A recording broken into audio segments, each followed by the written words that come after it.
श्वेता, तुमने सब सामान पैक तो कर लिया ना? अच्छे से देख लो कुछ छूटा तो नहीं। और वो मम्मी की दवाई और पिताजी के गरम मोजे भी जरूर रख देना। और मम्मी के लिए वो खट्टी मीठी गोली जो वो खाने के बाद खाती हैं, वो भी संभाल कर रख देना। ऑफिस से अरुण ने फोन पर अपनी पत्नी से कहा, हाँ अरुण, मैंने सब अच्छे से रख दिया है। फिर भी कुछ सामान छूट भी गया तो कोई बात नहीं, वहाँ भी सब मिलता है। वैसे भी मम्मी जी और पिताजी वहाँ इतने लोगों के साथ रहेंगे तो कुछ चीजें आपस में भी शेयर कर लेंगे। उन्हें वहाँ कोई तकलीफ नहीं होगी। तुम बेकार में ही इतनी चिंता कर रहे हो। श्वेता तुनक कर बोली तो अरुण की बोलती बंद हो गई। अच्छा, मैं शाम को घर आता हूँ और कल सुबह इन्हें छोड़ आएंगे। वैसे भी अपने 7 दिन बाद की टिकट है। सारा घर समेटने में और सामान बेचने में समय तो लग ही जाएगा। श्वेता ने फोन रख दिया। वो चुपचाप अपने सास ससुर के कमरे में चाय लेकर गई। दोनों बहुत ही वृद्ध और बीमार थे। उनसे ज्यादा बोला भी नहीं जाता था। एक बार कहीं बैठ गए तो बैठ ही गए, जल्दी से उठ भी नहीं पाते थे। राम सेवक जी 80 के पार हो गए और रेवती जी 75 के पार थी। अब बुढ़ापे में दोनों ही एक दूसरे के सहारे थे। राम सेवक जी को दमे की बीमारी थी और रेवती जी डायबिटीज की मरीज थी। दोनों ही बस दवाओं के सहारे अपने दिन गुजार रहे थे। दोनों का एक ही बेटा है, अरुण, जो शादी के 15 साल बाद हुआ था। और जब तक अरुण बड़ा हुआ वो दोनों काफी बड़े हो चुके थे। शादी के इतने साल बाद मिले संतान सुख से दोनों बहुत खुश थे। रेवती जी अपने बेटे को पलकों पर बिठा कर रखती थी। उसके मुंह खोलने की देर होती थी और उसके मांग की हर वो चीज हाजिर हो जाती थी। वो शुरू से ही पढ़ने में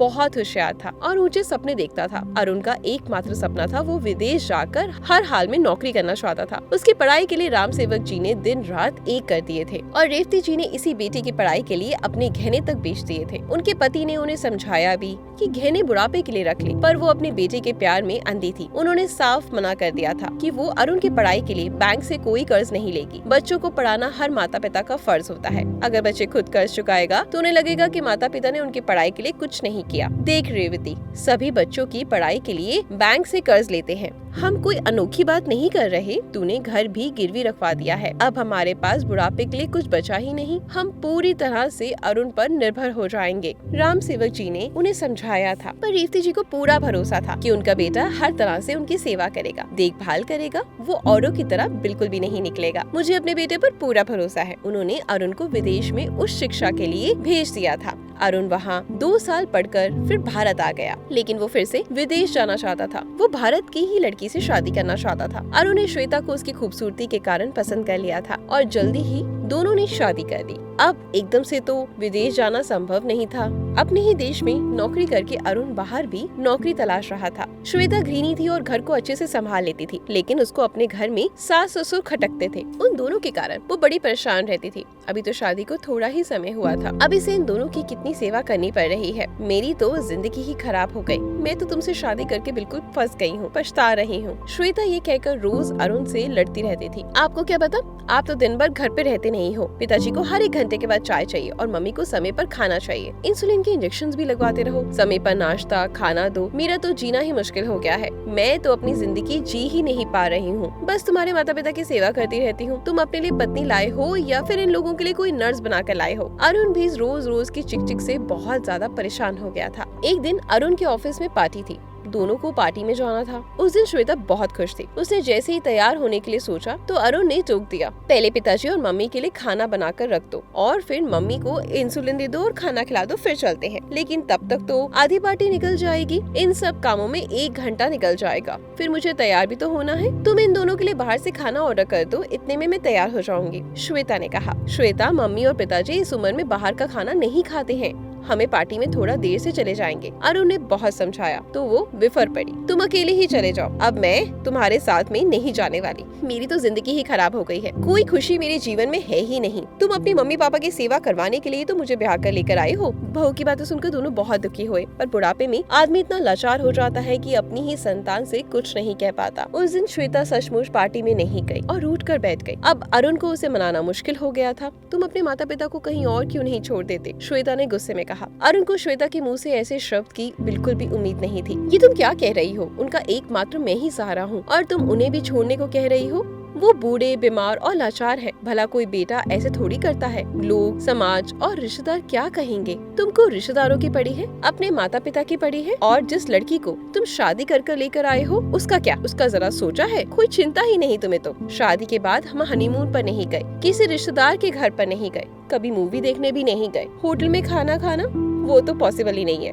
मैं ये सब बर्दाश्त कर रही हूँ, लेकिन अब और नहीं कर सकती। मुझे इन दोनों से मुक्ति चाहिए या फिर तुम मुझे मुक्त कर दो। श्वेता की बातें सुनकर अरुण चुप हो गया। उससे कुछ कहते नहीं बन रहा था। तुम विदेश में नौकरी ढूंढ रहे हो ना, तो तुम्हारी नौकरी मिलते ही हम दोनों वहाँ चले जाएंगे। तब तक तुम इन दोनों के रहने का दूसरा ठिकाना ढूंढ लो। श्वेता ने अपनी बात पूरी करी। आज घर में सन्नाटा था, खाना भी नहीं बना था। राम सेवक जी और रेवती जी घर में हो रही हर बात से अनजान नहीं थे। वो बेटी की मजबूरी समझ रहे थे, पर वो क्या कर सकते थे। वो भी तो मजबूर थे। शादी के इतने सालों बाद ईश्वर ने संतान दी और उसी संतान पर अब उनका कोई हक नहीं है। शादी के बाद क्यों बेटों पर कोई हक नहीं रहता? वो कैसे कहते हैं कि हमें तो तेरे साथ ही रहना है, अभी तो तेरे बच्चे का सुख देखना है, इन बूढ़ी आंखों को बहुत कुछ देखना बाकी है। अगली सुबह अरुण ऑफिस चला जाता है। वहाँ लैपटॉप पर मेल चेक करता है तो देखता है तो उसकी विदेश में नौकरी पक्की हो गई है। कंपनी वाले अच्छा पैकेज भी दे रहे हैं। वो बहुत खुश हो जाता है क्योंकि उसका सपना पूरा हो गया था। घर पर श्वेता को फोन करके खुशखबरी देता है तो श्वेता का चेहरा भी बहुत अच्छे से खिल जाता है और वो ये सोचकर खुश हो जाते हैं कि अब उसे सास ससुर की सेवा से मुक्ति मिल जाएगी। शाम को घर आते वक्त अरुण मिठाई का डब्बा लेकर आता है और अपने माता पिता को एक खुशखबरी देता है। दोनों उसे बहुत आशीर्वाद देते हैं और दोनों की आंखों में आंसू आ जाते हैं। ये आंसू खुशी के कम और गम के ज्यादा थे। बेटी की प्रगति से वो खुश तो थे, पर उससे दूर होने के उन्हें बहुत ज्यादा गम था। उन्हें पता था बेटे बहू उन्हें छोड़कर चले जाएंगे। श्वेता आज बहुत खुश थी और सब रिश्तेदारों को फोन करके ये शुभ समाचार सुना रही थी। अभी अरुण के जाने में 1 महीना बाकी था और श्वेता ने जाने के लिए पैकिंग शुरू भी कर दी थी। मम्मी पिताजी अपने घर में कितना कबाड़ इकट्ठा कर रखा है। उफ,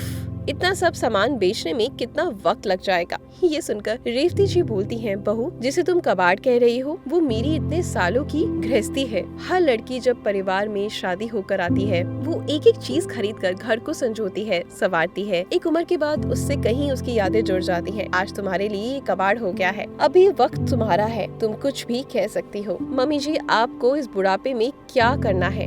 मुझे घर का सामान बेचना होगा। लेकिन बहू विदेश तुम दोनों जा रहे हो, हम तो यहाँ जैसे तैसे रह ही लेंगे, घर का सामान बेचने की क्या जरूरत है? मम्मी जी अरुण ने ये घर बेचने का फैसला किया है और आप लोगों के लिए नया घर देख लिया है। वहाँ पर ये सारा सामान काम में नहीं आने वाला। अरुण ये घर कैसे बेच सकता है? घर तो इनके नाम पर है। वो मम्मी घर के कागज पर मैंने पापा से साइन करवा लिए थे। अब हमें विदेश जाना है तो रुपए तो चाहिए ना, वहाँ भी घर लेना है। मैंने बैंक से घर छुड़वा लिया था और उसे बेच दिया है। कमरे में आकर अरुण ने कहा तो राम सेवक जी हैरान रह गए। कांपते शब्दों में इतना ही कहा, तूने हमें धोखा दिया है, धोखे से मेरे साइन लिए, तूने हमें बेघर कर दिया। तू तो जा रहा है तो हम अब कहाँ रहेंगे? मैंने आप लोगों के लिए बहुत अच्छा इंतजाम कर दिया है। शाम को ऑफिस से आकर बात करता हूँ। और ये कहकर वो ऑफिस चला गया। अरुण शाम को ऑफिस से घर आता है और अपने माता पिता के कमरे में जाता है। मम्मी पापा हम दोनों तो विदेश जा रहे हैं, अब वापस जल्दी आना तो होगा नहीं और आप दोनों की जिम्मेदारी मुझ पर है, तो मैंने सोचा मैं वहाँ जाने से पहले हर इंतजाम कर लूँ। आप लोगों के लिए मैंने वृद्ध आश्रम में बात कर ली है। मैं कल सुबह आपको वहाँ छोड़कर आ जाऊंगा और फिर 7 दिनों के बाद मैं और श्वेता विदेश चले जाएंगे और फिर आप लोग हमारे साथ वहाँ विदेश में तो रह नहीं सकते, इसलिए मैंने यही व्यवस्था कर दी है। सब आपका बहुत ध्यान रखेंगे। राम सेवक जी से ज्यादा बोला नहीं जाता था, पर रेवती जी ने जवाब दिया, बेटा अरुण माता पिता को वृद्ध आश्रम छोड़कर तू बहुत अच्छी तरीके से जिम्मेदारी निभा रहा है। तूने जीते जी हमसे हमारा सहारा, हमसे हमारा ठिकाना, हमारा घर छीन लिया। विश्वास नहीं हो रहा कि अपने ही बेटे ने हमें बेघर कर दिया। आज मुझे तेरे पैदा होने पर बहुत दुख हो रहा है। इससे अच्छा तो होता कि हम निसंतान ही रहते, कम से कम अपने घर में तो रहते। और हम तेरे साथ विदेश में क्यों नहीं रह सकते? एक बार कहता तो सही, मम्मी पापा आप भी चलो। बुढ़ापे में सब अपनी संतान के साथ रहना चाहते हैं। मम्मी पापा आप इस तरह भावनाओं में मत भइए। आप मुझे भी तो अपना भविष्य बनाना है। आप लोगों के कारण मैं आगे कुछ भी नहीं कर पाऊंगा। आप लोगों की उम्र का तो कुछ पता नहीं, पर मेरे करियर बनाने के दिन बार बार नहीं आने वाले। अरुण ये सारी बातें बहुत बेशर्मी से बोलता है। ठीक है बेटा, हम तेरी खुशी और प्रगति के लिए वृद्धाश्रम में रह लेंगे। दोनों ने रात बड़ी मुश्किल से काटी। जब सुबह अरुण ने दरवाजा खोला तो देखा मम्मी पापा दोनों गहरी नींद में थे। उसने उठाना चाहा पर वो नहीं उठे। टेबल पर पत्र रखा था, मेरे बच्चे सदा खुश रहना। हमने पूरी जिंदगी इसी घर में बिताई है, हमारी अर्थी भी यहीं से निकलेगी। हम दोनों तुझे हर जिम्मेदारी से मुक्त कर रहे हैं। तू आराम से विदेश जाकर अपना करियर बनाना। हमारी अर्थी को मुख अग्नि देकर ही जाना। अगर हम वृद्ध आश्रम जाते तो आखिरी सांस तक तेरा इंतजार ही करते रहते और शायद तू हमारी मौत पर भी नहीं आता। ये पढ़कर अरुण का कलेजा फट रहा था और दूर खड़ी श्वेता शब्दहीन थी। दोस्तों, माता पिता अपनी संतान की खुशी और प्रगति के लिए हर दुख सहन कर लेते हैं, पर जब वही संतान दुख देती है तो वो सहन नहीं कर पाते। अब ऐसे संतान के साथ माता पिता करे भी तो क्या करे। उम्र के आखिरी पड़ाव में खुद का शरीर भी साथ नहीं देता। इस कहानी के बारे में आप सबकी क्या राय है, हमें कमेंट करके जरूर बताएं। अगर आपको वीडियो अच्छा लगा हो तो वीडियो को शेयर और लाइक जरूर करिएगा। धन्यवाद।